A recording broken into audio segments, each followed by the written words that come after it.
तुम तो बिल्कुल चुप हो जाओ। तुम्हारी वजह से हुआ ये सब कुछ। ये तुमने उल्टे सीधे मशवरे मेरे बच्चे को ना दिए होते तो आज ये दिन ना देखना पड़ता हमें। आंटी, ये सब कुछ मेरी वजह से नहीं हो रहा है। ये अकरम की अपनी गलत प्लानिंग और उसने जो उस आदमी पर अंधा भरोसा किया था उसकी वजह से हो रहा है, और ये बात आप मुझसे बेहतर जानती हैं। अच्छा जी, बड़ी जबान चल रही है तुम्हारी। बैंक में काम करती हो ना, तो करो अरेंज 2 करोड़ रुपए। तुम्हारे लिए क्या मसला है? वो मेरे खानदान का बैंक नहीं है, मैं मुलाजमत करती हूँ वहाँ पर, ऐसे ही पैसे नहीं उठा सकती वहाँ से। अरे ये वक्त एक दूसरे पर इल्जामात की बारिश करने का थोड़ी है, सॉल्यूशन ढूंढने का वक्त है। मेरी एक बात समझ में नहीं आ रही है, उस सुल्तान ने अकरम के लिए आशिक का वर्ड क्यों यूज किया था? एक तो तुमने मेरे भाई के साथ बगैर किसी कॉन्ट्रैक्ट के बिजनेस किया है। कोई 60-65 लाख रुपए की इन्वेस्टमेंट की थी उसने। अच्छा, क्या सबूत है तुम्हारे पास?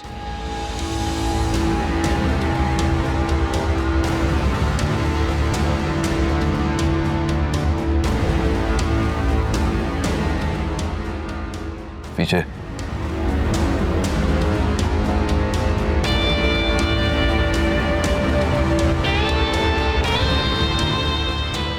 इस किस्से को यही खत्म कर दो सुल्तान।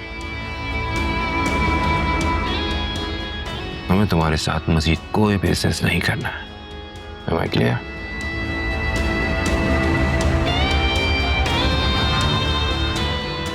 अब मेरी बात ध्यान से सुनो।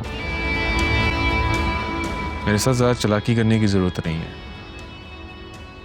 उस बिजनेस को भूल जाओ, वो मैं किसी और को बेच चुका हूं। हाँ, अगर अपने भाई की जिंदगी चाहते हो तो 1 हफ्ते के अंदर 2 करोड़ रुपए का बंदोबस्त करो, नहीं तो कुछ दिनों में अदालत से उसे फर्द जुमायत हो जाएगी और जेल चला जाएगा 10 साल के लिए। सारी जवानी तुम्हारा भाई जेल में चक्की पीस पीस के गुजारेगा।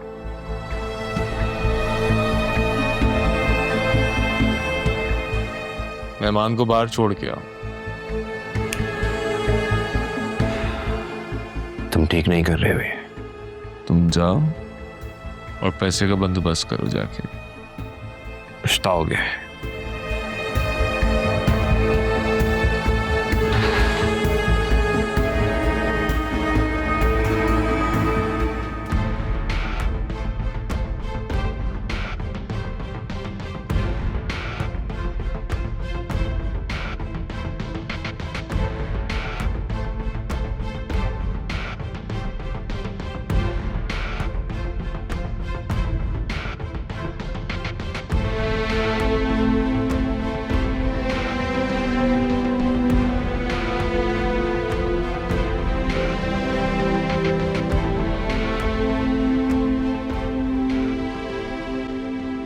₹1 भी नहीं मिलेगा तुझे,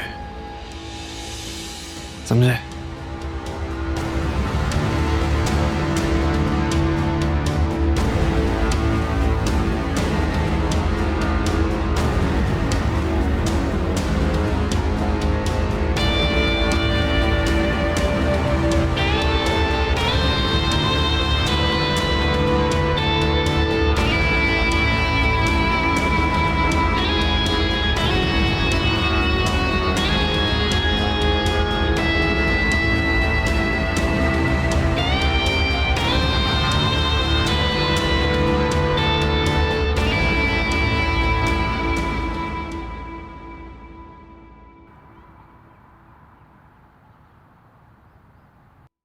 करोड़ रुपए कहां से लाएंगे हम इतने पैसे?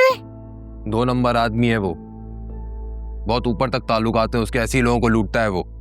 पुलिस भी उसके साथ मिली हुई है, बड़ी मुश्किलों से उससे मुलाकात हुई है, वरना वो मिलता भी नहीं है ऐसे किसी से। खुदा गारत करे उस सुल्तान को। अरे कैसे उस दिन मेरे साथ हंस हंस के बातें कर रहा था, आंटी आंटी कहते उसकी जबान नहीं रुक रही थी। दिल तो चाह रहा है उसकी वही जबान उसकी गर्दन के गिर्द घुमाकर फांसी पे लटका दूं। मुझे लगता है कि दोबारा उससे बात करनी चाहिए, हो सकता है बीच का कोई रास्ता निकल आए। 2 करोड़ तो वाकई बहुत बड़ी रकम है। तुम तो बिल्कुल चुप हो जाओ। तुम्हारी वजह से हुआ ये सब कुछ। ये तुमने उल्टे सीधे मशवरे मेरे बच्चे को ना दिए होते तो आज ये दिन ना देखना पड़ता हमें। आंटी, ये सब कुछ मेरी वजह से नहीं हो रहा है। ये अकरम की अपनी गलत प्लानिंग और उसने जो उस आदमी पर अंधा भरोसा किया था उसकी वजह से हो रहा है, और ये बात आप मुझसे बेहतर जानती हैं। अच्छा जी, बड़ी जबान चल रही है तुम्हारी। बैंक में काम करती हो ना, तो करो अरेंज 2 करोड़ रुपए। तुम्हारे लिए क्या मसला है? वो मेरे खानदान का बैंक नहीं है, मैं मुलाजमत करती हूँ वहाँ पर, ऐसे ही पैसे नहीं उठा सकती वहाँ से। अरे ये वक्त एक दूसरे पर इल्जामात की बारिश करने का थोड़ी है, सॉल्यूशन ढूंढने का वक्त है। मेरी एक बात समझ में नहीं आ रही है, उस सुल्तान ने अकरम के लिए आशिक का वर्ड क्यों यूज किया था?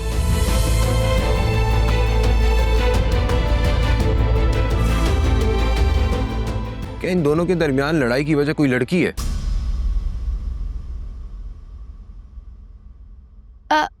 मम्मी, एक काम करें, मेरी शादी के लिए जो आपने जेवर तैयार किया था उसे सेल करते हैं और अकरम को घर ले आए। नहीं नहीं, बिल्कुल नहीं।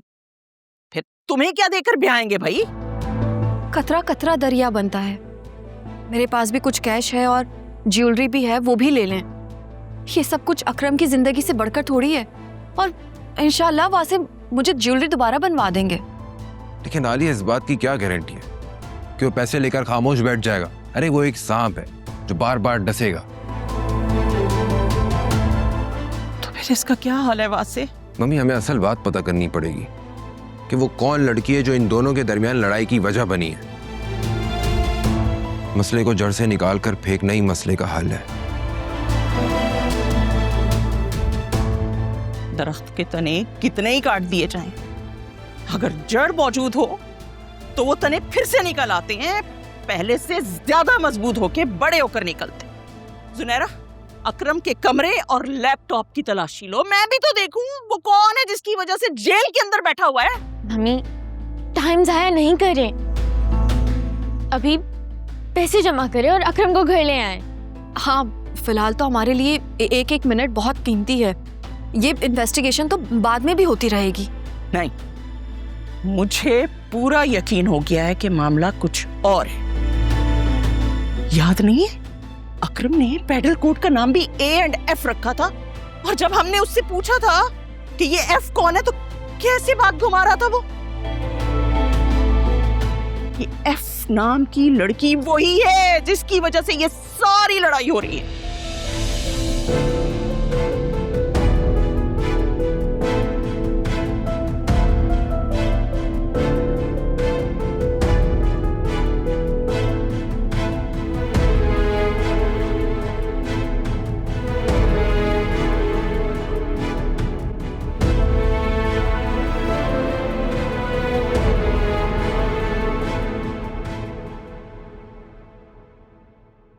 ओह my God Alia, Nausheen aunty तो बड़ी चालाक निकली।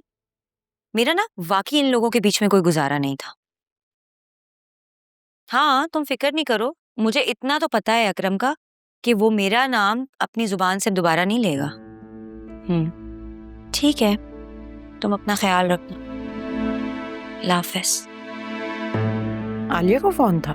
जी। कल तुम्हारे रिश्ते वाले आ रहे हैं। मैंने मैसेज किया था कि तुम और वासी आ जाना, लेकिन पता है उसने मना कर दिया। मैंने पूछा भी मना करने की वजह, लेकिन बताया ही नहीं। अब आ जाती ना, फिर कब मिलेगी? वो लोग 1 हफ्ते बाद चले जाएंगे, फिर कब मिलना मिलाना होगा? मेरी प्यारी अम्मा, मेरे लिए आप और बाबा काफी। आलिया और वासे भाई से तो वीडियो कॉल पे भी बात हो सकती है। पता है बहुत अच्छे लोग हैं, माशाल्लाह से तुम उनके साथ बहुत खुश रहोगे इंशाल्लाह। ये जोया अभी तक सो रही है? कोई बात नहीं, उनकी तबीयत ठीक नहीं है, सोने दे। पता है आपको, वैसे भी सुबह सोई हैं वो। बस बेटा तुम अपने घर की हो जाओ, फिर इसके बारे में भी सोचते हैं कुछ। क्या मतलब, क्या सोचेंगे? अरे सारी जिंदगी उसको बिठाकर थोड़ी रखना है। बेचारी का घर तो टूट गया है और असफर को वैसी सजा हो जानी है। और तुम्हारे अब्बा कह रहे थे कि उसको खुला दिलवा देंगे।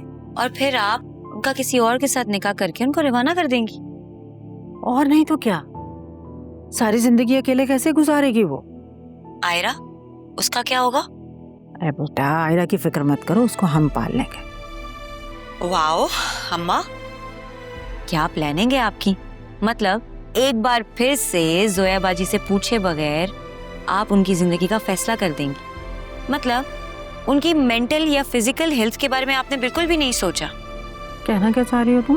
अम्मा प्लीज, जोया बाजी को उनकी जिंदगी का फैसला आप खुद लेने दें। इंसान पर बुरा वक्त आता है और वो अपने बुरे वक्त से खुद सीखता है, उनको भी सीखने दें।